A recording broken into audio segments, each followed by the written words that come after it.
Hey, trusted mom friend, Ashley!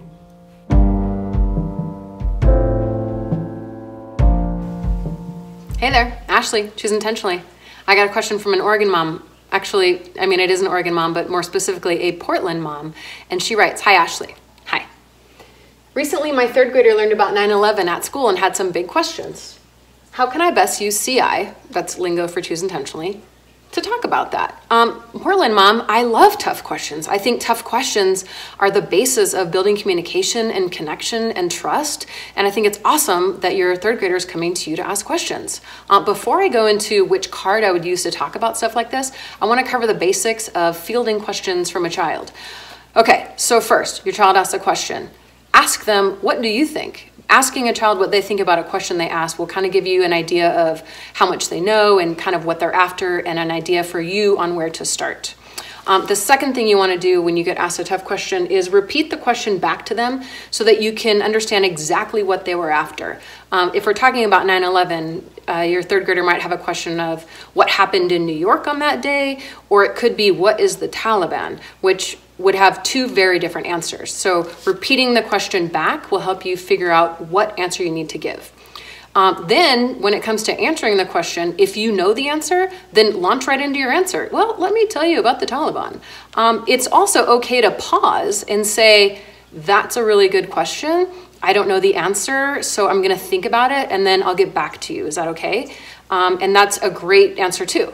Or you could just join the journey of the question and say, I have some knowledge about that, but I would rather find a professional or an expert that can tell us a great answer. So let's figure this out together, which is also a great strategy.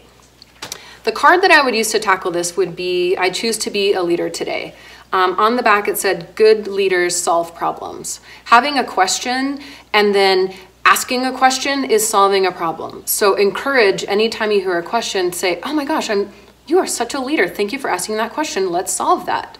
A really cool thing that you could do is on the back of this card, it says, identify who you consider to be good leaders in the world.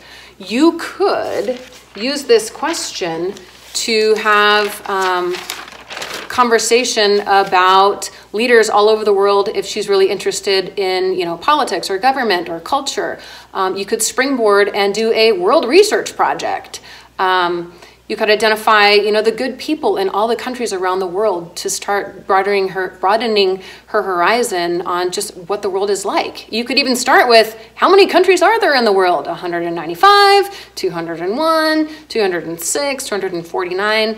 That's a question in itself because depending on who you ask, there are a different number of countries in this world.